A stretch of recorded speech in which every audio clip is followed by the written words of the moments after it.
My name is Eva, I'm 32 years old, and I live in a small city just outside Chicago. I'm a pediatric nurse, a mother by choice if not by blood, and as of a few months ago, a newlywed. You'd think this should be the happiest chapter of my life. But the truth is, my wedding day was not just about vows and flowers. It was also the day I learned the sharpest kind of betrayal can come not from enemies, but from family. I never thought my story would turn into a lesson about revenge. But here we are. Please subscribe to our channel and tell us in the comments. From where are you watching this video? The beginning. 2 years ago, I met Mark in the hospital cafeteria. He's an ER doctor, and we bonded over the same burnt coffee and sleepless nights. He was exhausted, divorced, but kind in a way that felt steady.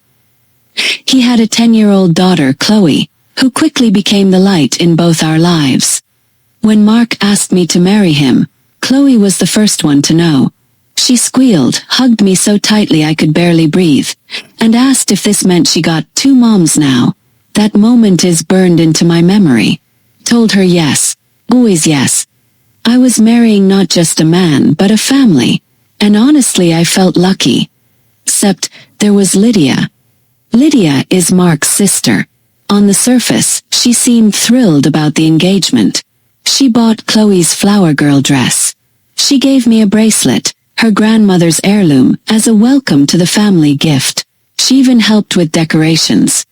But if you've ever felt a smile that doesn't quite reach the eyes, you know what I mean when I say something about her never sat right. Still, I ignored the feeling. I told myself families are complicated, weddings make people weird, and I was being paranoid. I was wrong. The wedding. The morning of our wedding, the church buzzed with excitement. My dress hung like a promise. Chloe twirled in her little white gown, scattering petals even before she reached the aisle. Mark looked nervous but happy, adjusting his tie like a man about to step into forever. And Lydia stood by the archway, phone in her hand. At first, I thought she was snapping photos or posting on Instagram. Weddings make people want to share, right?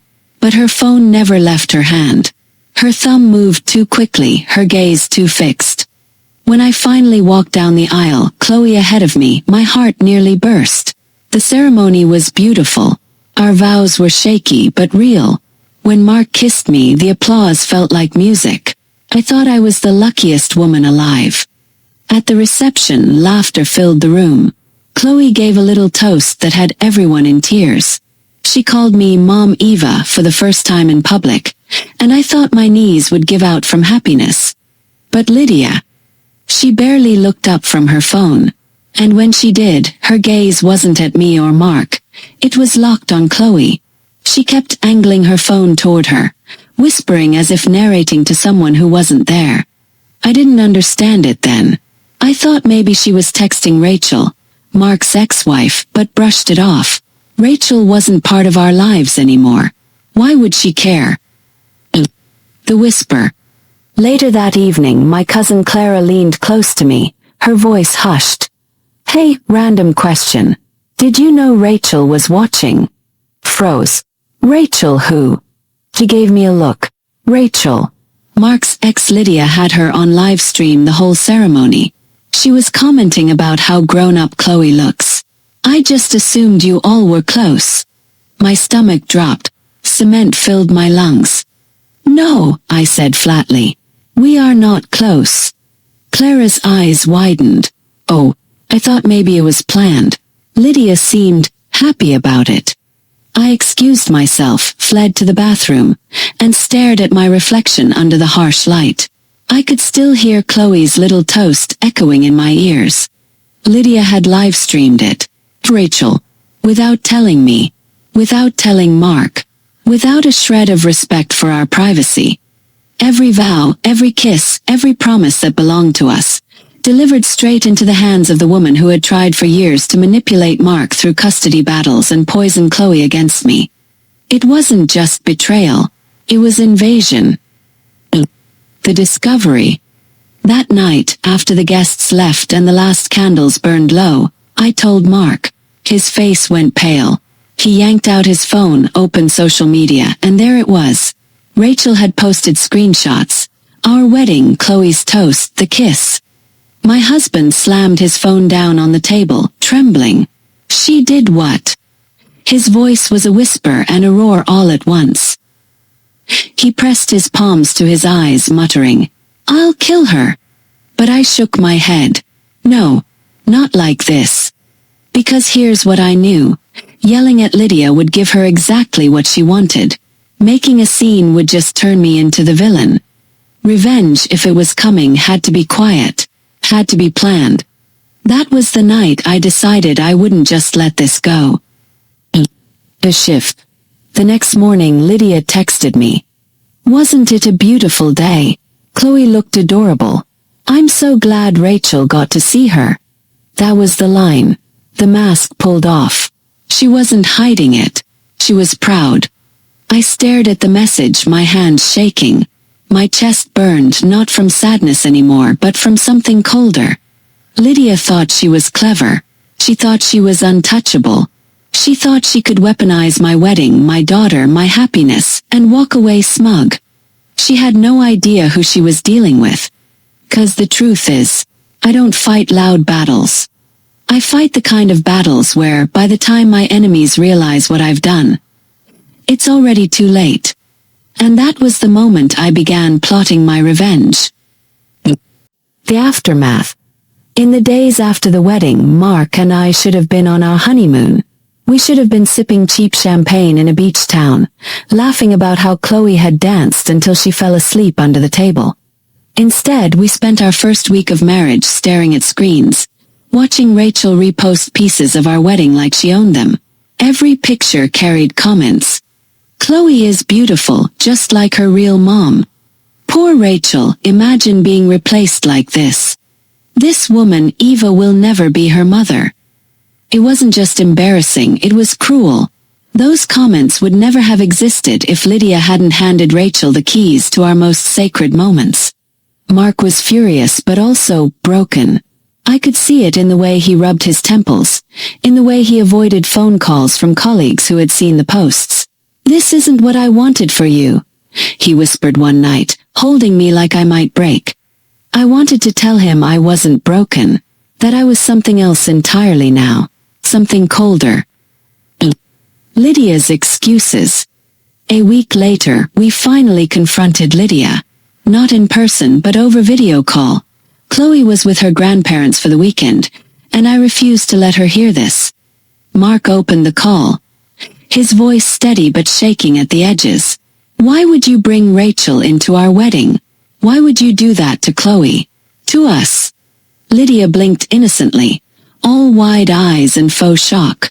"Oh my God, are you serious right now? Rachel is Chloe's mother. She deserved to see her daughter as a flower girl. You're making drama out of nothing." I could feel my pulse pounding. "Nothing," I hissed. "She plastered pictures of my family all over her socials. Chloe's toast. Vows. You didn't even ask." Lydia smirked. "You're not her real mother, Eva.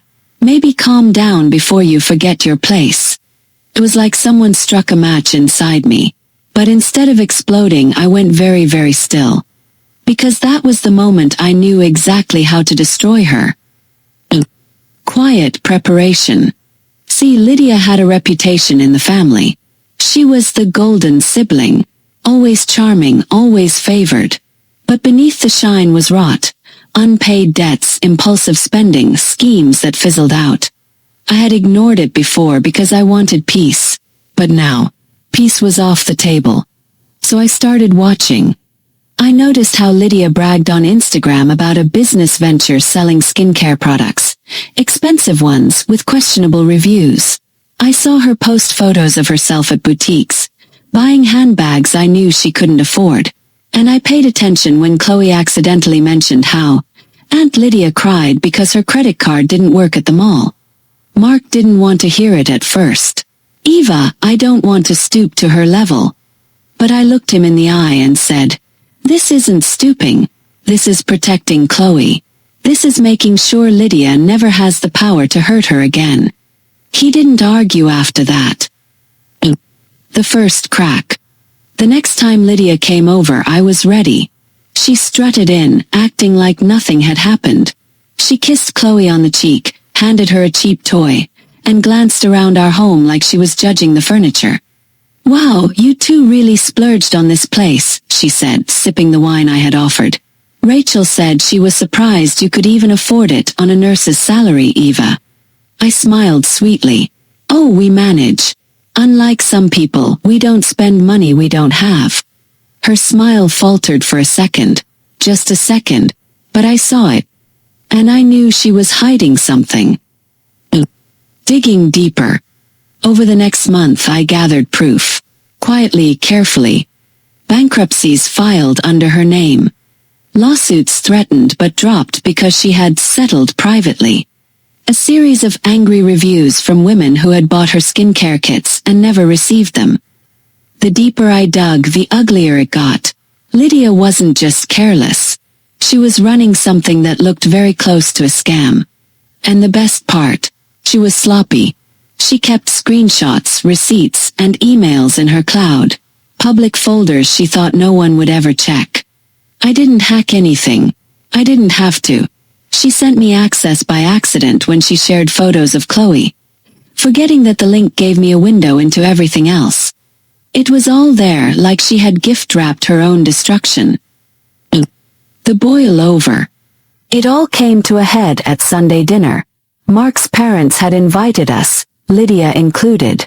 Chloe was sitting between her grandparents, happily munching on mashed potatoes, when Lydia decided to strike again.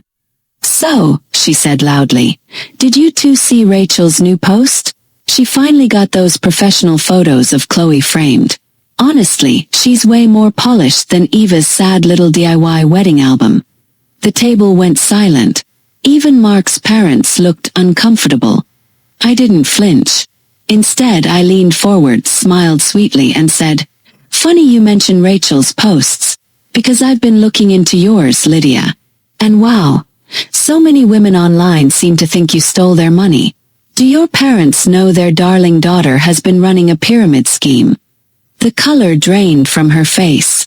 She sputtered, "Excuse me." I pulled out my phone and placed it gently on the table. "Screenshots, invoices, complaints, all tied to your name. Do you want me to show them, or should we save this for the authorities?" Mark's father cleared his throat, uneasy. "Eva, what is this?" Lydia snapped. "She's lying. She's obsessed with me." But her voice cracked, and everyone could hear it. The turning point. That night, after dinner ended in chaos and Lydia stormed out, Mark turned to me. His eyes were wide. "You've been planning this, haven't you?" He nodded. "Since the wedding." And for the first time, he didn't look at me with pity or fear. He looked at me with something like respect. Because this wasn't just about revenge anymore. This was about survival. About showing Lydia that her games were over. But I wasn't finished. Not by a long shot. Because exposing her to her parents was just the beginning. The real revenge, the kind she would never see coming, was still on its way. And by the time I was done, Lydia wouldn't just lose her fake business. She would lose everything she thought made her untouchable. Lydia's silence. After that dinner, Lydia went quiet. No snide texts. No random visits. No new posts featuring Chloe. For a moment I thought maybe it was over. Maybe calling her out at the table had scared her enough to back off. But if there's one thing I've learned, it's that people like Lydia don't stay down for long. They're snakes. They coil back, waiting for the chance to strike again. And sure enough, 2 weeks later, she showed up at our door with Chloe's favorite candy and a wide, fake smile. "I just want to make things right," she said sweetly. "Family shouldn't fight." I almost laughed in her face. Because while she was pretending to play nice, I had already set the final pieces of my plan in motion. The research. See, while Lydia thought she was smarter than everyone, her business empire was a house of cards. And I wasn't the only one who had noticed. When I posted anonymously in a few consumer forums about a woman selling overpriced skincare kits who never delivered, I was flooded with replies. Dozens of them. Women who had been scammed, ignored, or blocked after handing Lydia their money. They were angry. Some had lost hundreds of dollars. One woman said she was embarrassed to admit it, but she'd spent nearly $1,000 on Lydia's products because Lydia had promised her exclusive discounts if she bought more. I didn't just sympathize. Gave them hope. I told them to save their receipts, their messages, their proof, because justice was coming. The setup. The beauty of revenge isn't just in the act, it's in the timing. You wait until the moment your enemy feels untouchable, then you strike. So I waited. I waited until Lydia announced on Facebook that she was launching a new luxury line. She rented out a small banquet hall in town, bragged about a red carpet event, and invited half the family to show off. "Bring Chloe," she chirped to me in a text. "It'll be good for her to see her aunt succeeding." I didn't respond. But oh, I planned to be there. The event. The night of her launch, Lydia was glowing, dressed in a glittery gown, posing in front of a step-and-repeat banner with her company's cheap logo. She looked like she believed her own hype. The room was filled with acquaintances, family members, and a few gullible customers holding overpriced gift bags. She gave a little speech about empowerment and being your own boss, and people clapped, even though some of them looked skeptical. That was my cue. I stood, cleared my throat and said, "Actually, Lydia, I think these people deserve to hear the truth." The room went dead silent. Lydia's face froze. "Eva, sit down. This isn't the time." But it was. It was the perfect time. I held up a folder thick with papers. "These are testimonies from over 30 women who paid you for products and never received them. Screenshots of your fake, discount tiers. Proof that you've been blocking customers when they ask for refunds. This isn't empowerment. This is fraud." Gasps rippled through the crowd. Phones lit up as people started recording. Lydia's mask cracked. "She's lying," she shrieked. "She's jealous of me. She's always been jealous." But then one of the women I had contacted, a single mom named Kayla, stepped forward. "She's not lying. I'm one of them. You scammed me out of $400. Another voice chimed in. Then another. The murmurs grew louder, angrier. And just like that, the empire Lydia had built on manipulation collapsed in front of everyone. The fallout. The next week was chaos. Videos of the confrontation spread online. Local news outlets picked it up, branding Lydia as skincare scammer. Her business page was flooded with one-star reviews. Customers filed official complaints. Some even threatened legal action. And Lydia, she disappeared.